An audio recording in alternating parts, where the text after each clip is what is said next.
और जब मैं नवा पंजाब कह रहा हूं मतलब हंसदा पंजाब,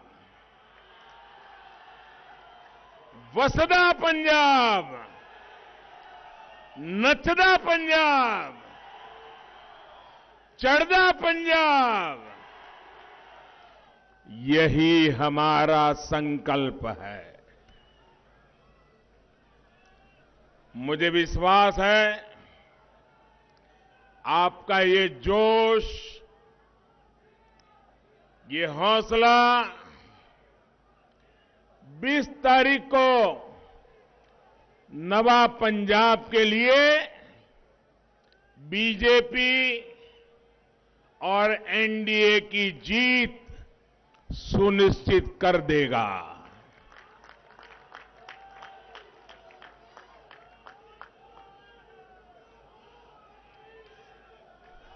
सरकार बनाएंगे ना, भाजपा की सरकार बनाएंगे ना, पूरा पक्का विश्वास है। आपका ये जो दमखम है ना, उसमें ही मुझे विजय नजर आ रहा है। साथियों, मैं पठानकोट की इस पवित्र धरती से मुक्तेश्वर महादेव मंदिर और अमृतसर के दुर्गियाना माता मंदिर का प्रणाम करता हूं। ये धरती हरमंदिर साहब और करतारपुर साहब की भी धरती है। इस पवित्र धरती से मैं सभी गुरुओं को श्रद्धापूर्वक नमन करता हूं। आज संत रविदास जी की भी जयंती है। यहां आने से पहले मैं दिल्ली में गुरु रविदास विश्राम धाम मंदिर जाकर आया हूं, आशीर्वाद लेकर के आया हूं। पंजाब से भी बड़ी संख्या में हमारे साथी लाखों श्रद्धालु उनकी जन्मस्थली बनारस गए हुए हैं। यहां से जो यात्री और देश भर से यात्री आज जो बनारस आए हैं, उनकी सहूलियत के लिए जितना कुछ कर सकता हूं, मैंने और योगी जी की सरकार ने करने का प्रयास किया है। यहां के मेरे सभी साथियों की सहूलियत के लिए रेलवे ने 2 विशेष ट्रेन भी चलाई है। और बनारस के सांसद के नाते ये मेरी जिम्मेवारी बनती है कि जब आप मेरे मेहमान बने हो तो मुझसे हो सके उतना श्रद्धालुओं की सेवा करो, बनारस में उनको कोई तकलीफ न हो, उनकी जरूरी सुविधाएं मिले। ये मेरा सौभाग्य है कि काशी में संत रविदास मंदिर परिसर में हमने बहुत बड़ा भव्य लंगर हॉल श्रद्धालुओं को अर्पित किया। मैं आप सभी को और बनारस गए श्रद्धालुओं को भी संत रविदास जयंती की अनेक अनेक शुभकामनाएं देता हूं। मेरा ऐसा सौभाग्य है कि जब यहां मंच पर आ रहा था तो मुझे वाल्मीकि समाज के सभी प्रमुख लोगों ने पवित्र माला पहना करके मुझे आशीर्वाद दिए। मैं वाल्मीकि समाज के भी सभी संतों का हृदय से प्रणाम करता हूं। आज मेरा ये भी सौभाग्य रहा कि कबीर परंपरा के अनुयायी भी आज यहां आकर के मुझे आशीर्वाद दे रहे थे, ये भी मेरा बड़ा सौभाग्य है। और मंच पर आते ही संत शिरोमणि पूज्य रविदास जी के चरणों में यहां भी मुझे माथा टेकने का मौका मिल गया। साथियों, संत रविदास जी का एक दोहा है और ध्यान से सुनिए, और जब ध्यान से सुनोगे तो आपका भी पक्का विश्वास हो जाएगा कि मोदी की सरकार वही कर रही है जो संत रविदास जी कह के गए हैं।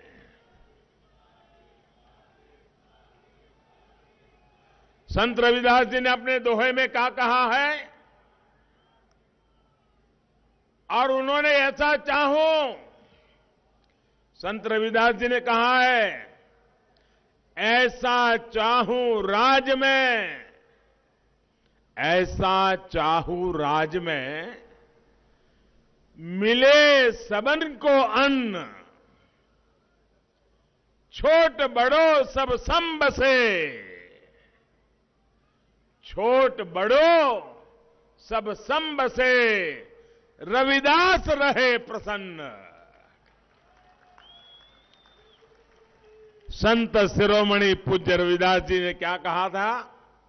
उन्होंने कहा था, मैं एक ऐसा राजा चाहता हूं। देखिए, रविदास जी ने कहा है, मैं एक ऐसा राजा चाहता हूं जिससे राज्य में सभी को अन्न मिले, हर कोई एक समान समरस होकर रहे, और जब ऐसा होगा तो स्वाभाविक रूप से रविदास जी प्रसन्न होंगे ही। ये संत रविदास जी ने कहा है। साथियों, सबका साथ सबका विकास के मंत्र, उस मंत्र को लेकर के चल रही भाजपा का आदर्श भी संत रविदास जी के शब्दों से प्रेरणा लेकर के हम आगे बढ़ते हैं। और इसलिए हमारी सरकार के लिए गरीब का कल्याण सर्वोपरि है। आप देखिए, पूरी दुनिया में एक ऐसी महामारी आई है, ऐसी महामारी आई है, 100 साल में कभी ऐसी महामारी नहीं आई, और पूरी दुनिया में फैली है। लेकिन भाजपा सरकार ने संत रविदास जी की इस भावना को प्राथमिकता दी। मिले सबको अन्न। दुनिया के बड़े बड़े देशों में आज कोरोना की वजह से गरीब को हर तरह की दिक्कत आ रही है, खाने पीने की समस्या हो रही है। लेकिन इतने बड़े संकट में, 100 साल की सबसे बड़ी महामारी में, इस काल में भारत करोड़ों देशवासियों को मुफ्त में राशन उपलब्ध करा रहा है।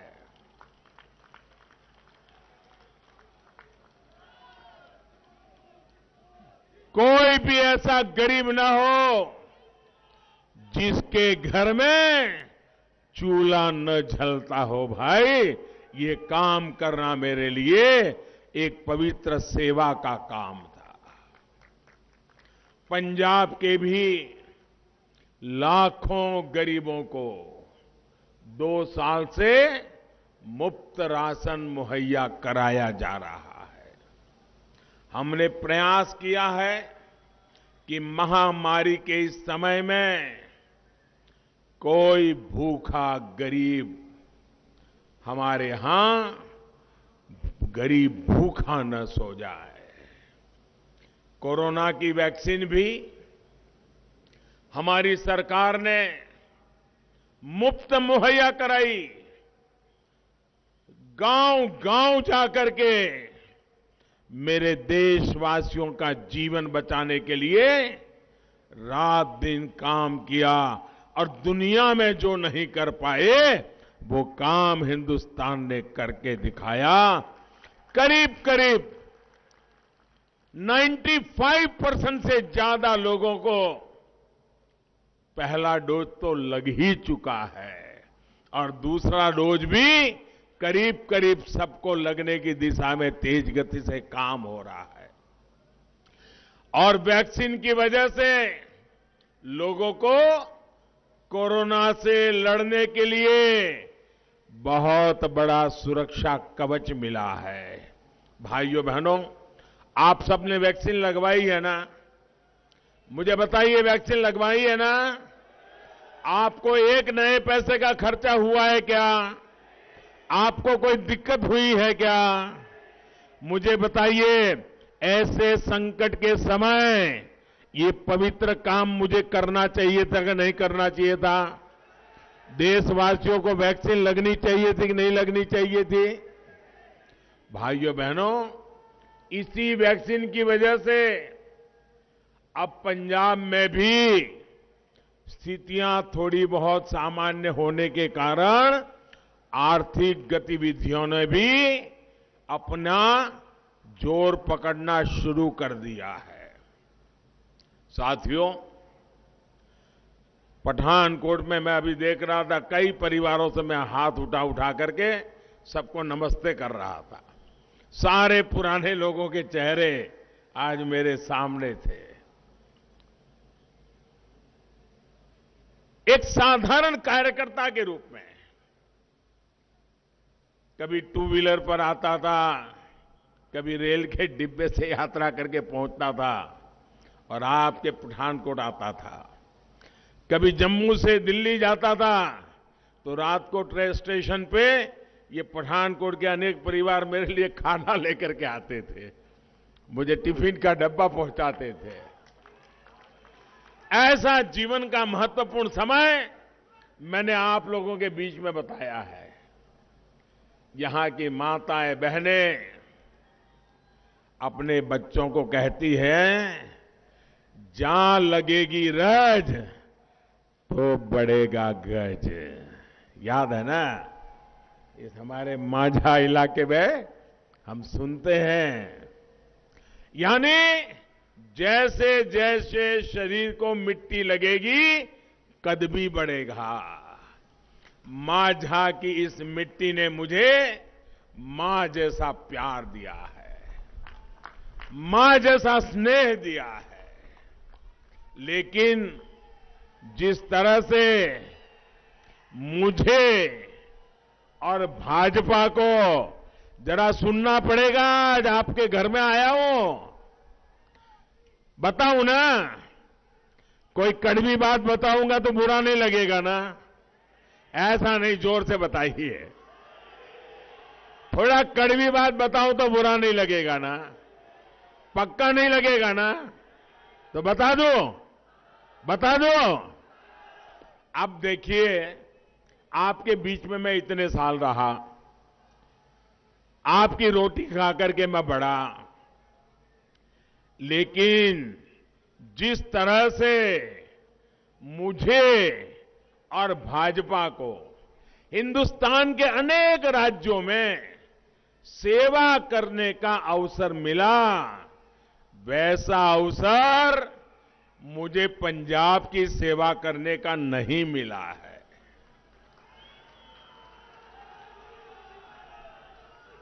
और पहले भी हमारा हाल क्या था? पहले हम यहां भी एक छोटे पार्टनर के रूप में, छोटे दल के रूप में सरकार के साथ एक हाशिए में किनारे पर साथ साथ चला करते थे। पंजाब की शांति के लिए, पंजाब की एकता के लिए, पंजाब के उज्जवल भविष्य के लिए हमने हमारी पार्टी का नुकसान करके पंजाब का भला करने को प्राथमिकता दी थी। लेकिन आज मैं आपसे मांगने आया हूं, मुझे 5 साल आपकी सेवा करने का मौका दीजिए।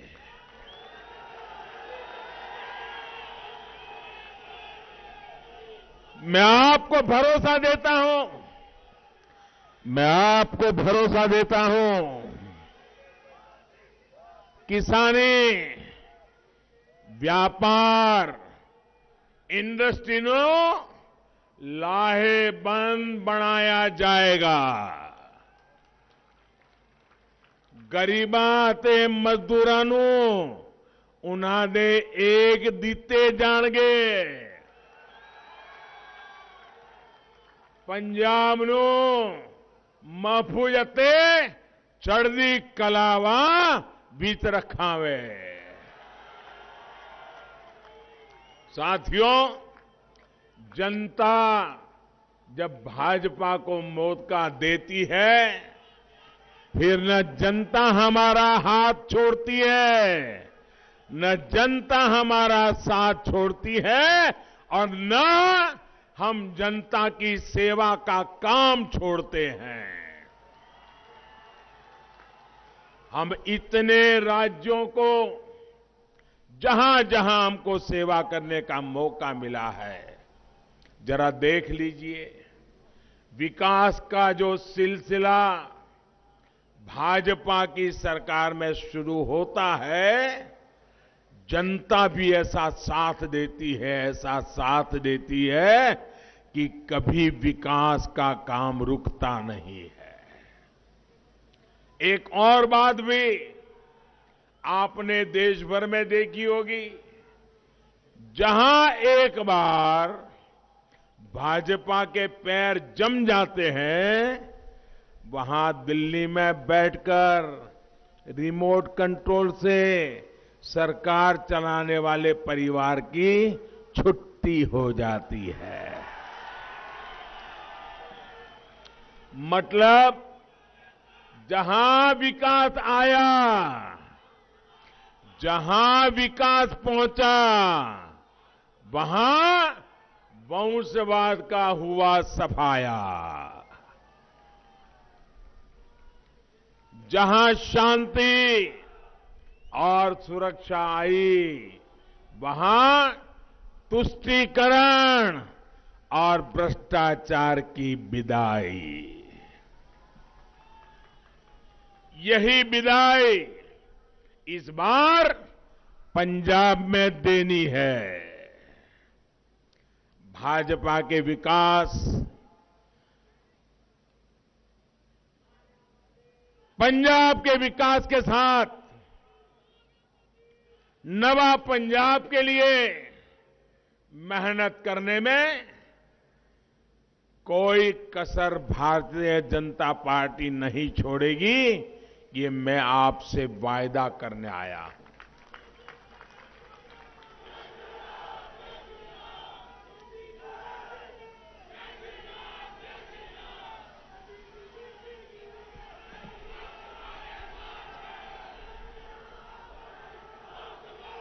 साथियों,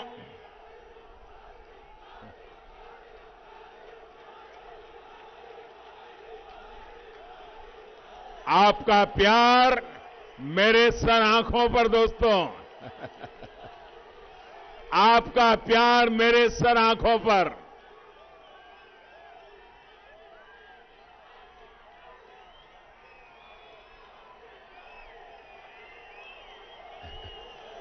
जो दिल्ली में एयर कंडीशन कमरों में बैठे हैं ना, उनको पता नहीं है ये प्यार की ताकत क्या है।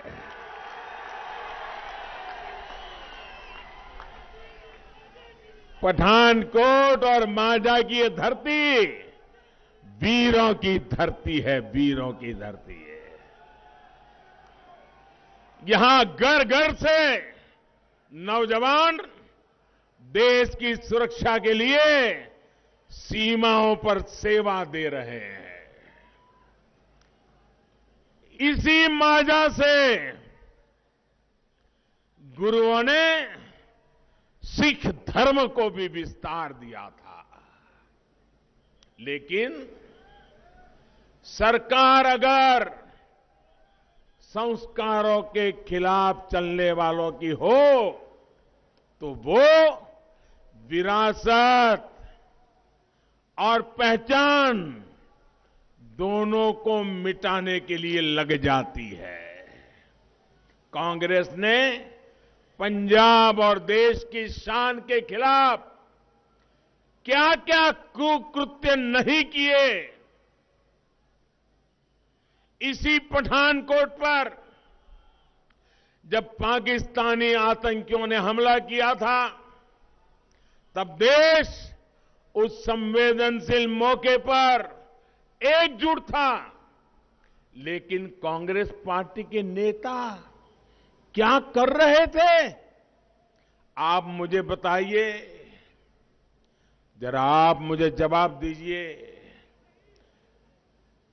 इन लोगों ने सैन्य के शौर्य के खिलाफ सवाल उठाए थे कि नहीं उठाए थे? हमारी सेना पर शक किया था कि नहीं किया था?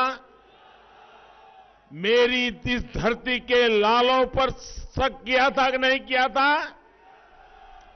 इन्होंने शहीदों की शहादत पर कीचड़ उछालने का पाप किया था कि नहीं किया था? और आप देखिए,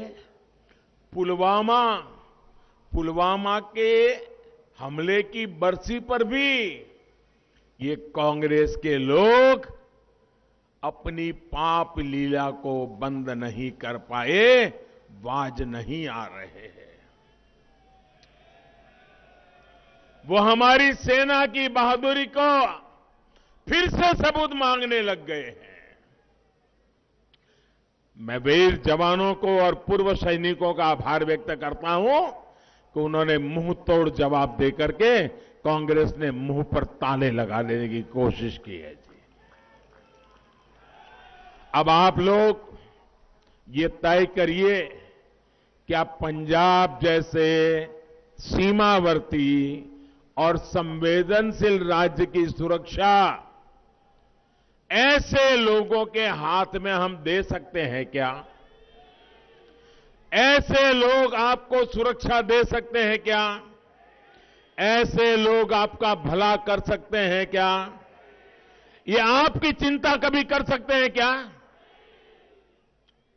अगर इन्हें फिर से मौका मिल गया तो ये पंजाब की सुरक्षा को खतरे में डालने से पीछे नहीं हटेंगे।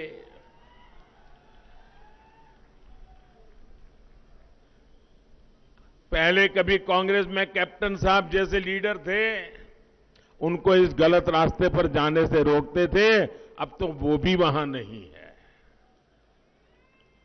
और इसलिए 20 फरवरी को पंजाब की सुरक्षा को ध्यान में रखते हुए भाजपा को एनडीए को वोट देना है। ढींडसा साहब और कैप्टन साहब की पार्टियां भी आज हमारे साथ पंजाब के उज्जवल भविष्य के लिए हमारे साथ जुड़ी है। 20 फरवरी को पंजाब में शांति और अमन के लिए भाजपा को वोट देना है। 20 फरवरी को पंजाब के विकास के लिए भाजपा को वोट देना है। साथियों, देश की सुरक्षा को मजबूत करने के लिए हमारी सरकार सेनाओं का लगातार आधुनिकीकरण कर रही है। जब सैनिक के पास आधुनिक साजो सामान होता है तो उसकी अपनी सुरक्षा भी बढ़ती है। भाजपा सरकार सेना में महिलाओं को नए अवसर दे रही है। अब हमारी बहन बेटियां भी सेना में देश की रक्षा करने के लिए कंधे से कंधा मिलाकर के खड़ी रहे, इसका प्रबंध हमने किया है। और ये तो वीरों की भूमि है। देखते ही देखते यहां की बेटियां मेरे देश की रक्षा करने में भी आगे होगी, ये मेरा विश्वास है।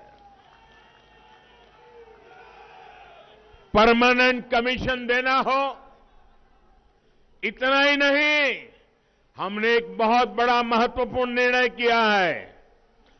एक हमने निर्णय किया है, देश में नई सैकड़ों सैनिक स्कूल खोलेंगे हम।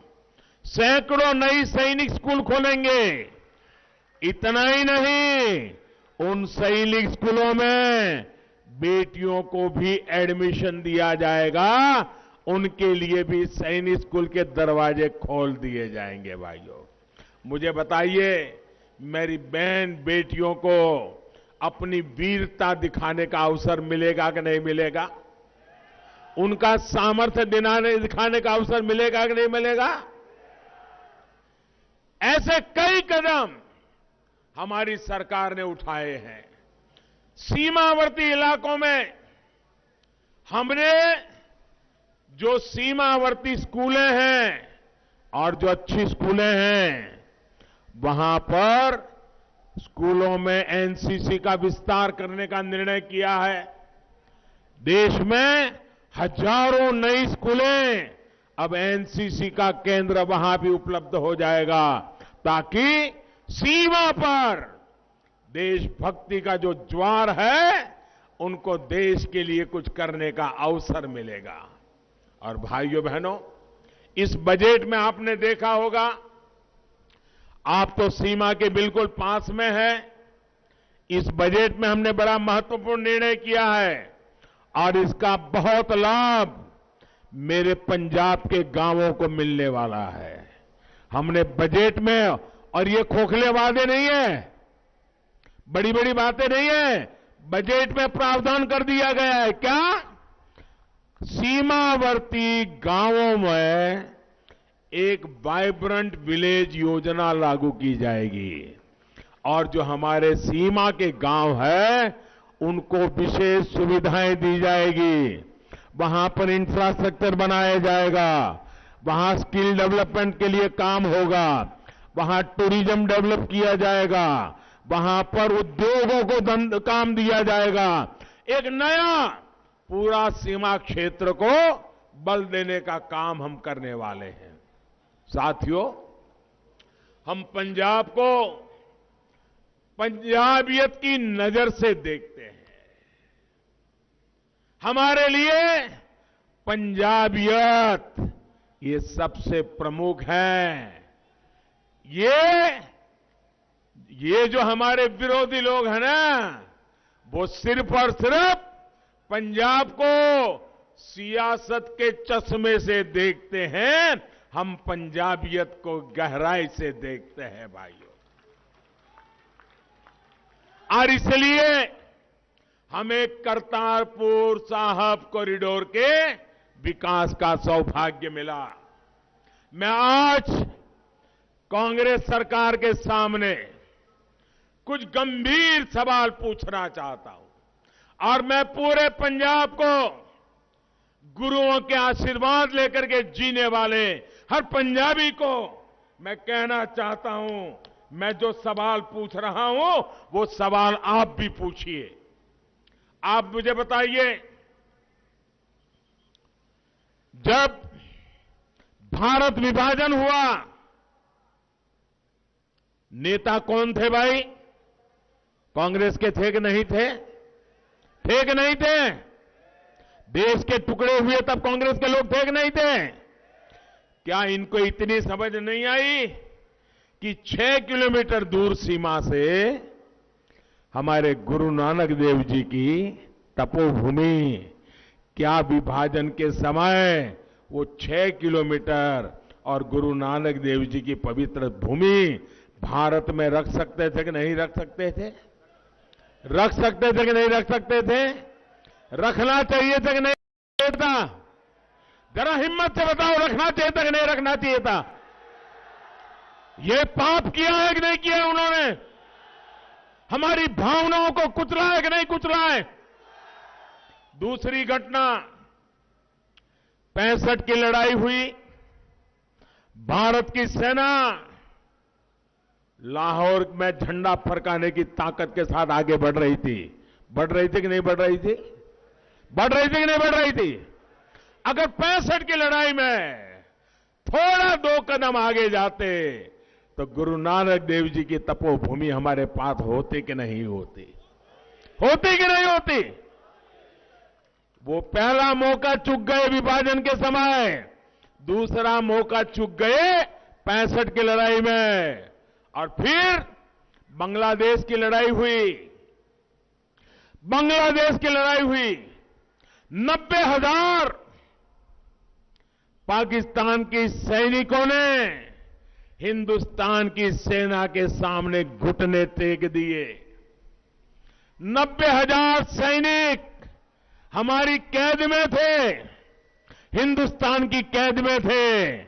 अगर दिल्ली में बैठी हुई सरकार में दम होता तो उनको कह देते कि 90,000 सैनिक तुम्हें तब मिलेंगे जब हमें हमारे गुरु नानक देव की तपोभूमि वापस मिलेगी।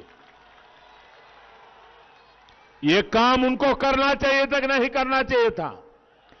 3 बार मौके मिले, उन्होंने गवा दिए।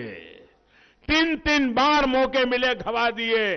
भाइयों बहनों, मैंने आज लड़ाई तो थी नहीं, कूटनीतिक ताकत से कॉरिडोर बनाया, और कल तक जो दूरबीन से गुरु महाराज की तपोभूमि के दर्शन करते थे, आज मेरे श्रद्धालु वहां जाकर के दर्शन कर करके आ जाते हैं। भाइयों, मुझे बताइए, ऐसे शासकों के लिए सवाल बनता है कि नहीं बनता है? ऐसे लोगों पे कोई भरोसा कर सकते हैं क्या? भाइयों बहनों, हम तो एक समर्पित लोग, हमें विरासत के भी गर्व है और विकास की जिम्मेवारी भी हमारे सामने है। हम गुरुओं के प्रकाश पर्व को पूरी आस्था से सिर्फ हिंदुस्तान में नहीं, पूरी दुनिया में मनाते हैं, और भारत की इस महान विरासत की दुनिया के लोगों को पहचान करवाते हैं। लेकिन इन लोगों का इतिहास क्या है? इन लोगों के नाम पर दरबार साहब का अपमान, हिंसा और खून खराबे का कलंक दर्ज है। हम सिख दंगों के आरोपियों को सजा दिलवाते हैं, ये उन्हें अपनी पार्टी में बड़े बड़े ओहदे देते हैं। यही वो लोग हैं जिन्होंने राम मंदिर के निर्माण को रोकने के लिए पूरी ताकत लगा दी थी।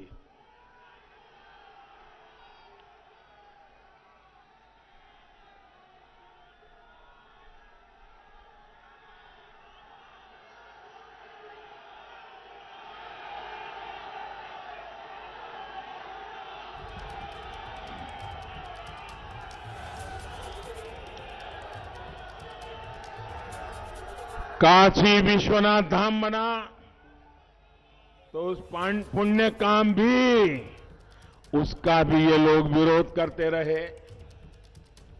काशी विश्वनाथ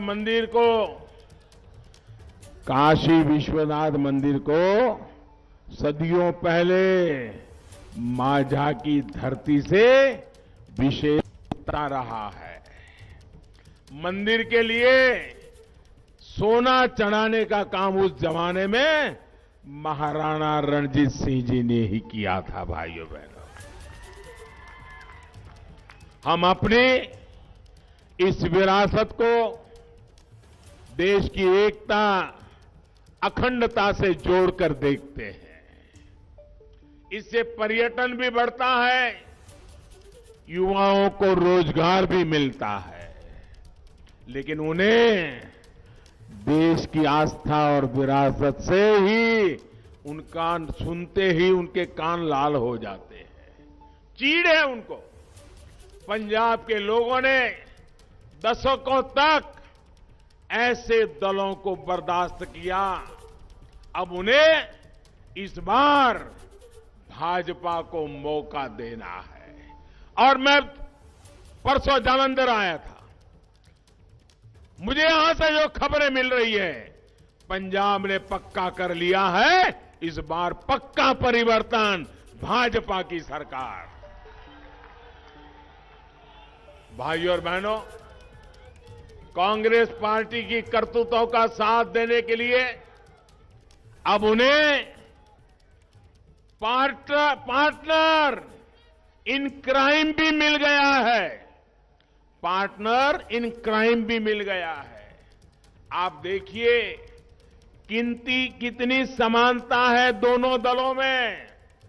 जब अयोध्या में राम मंदिर बनता है तो ये दोनों पार्टियां उसका विरोध करते हैं, मिलकर के विरोध करते हैं। जब भारत के जांबाज अपना शौर्य दिखाते हैं तो ये दोनों पार्टी के नेता वही बोलते हैं।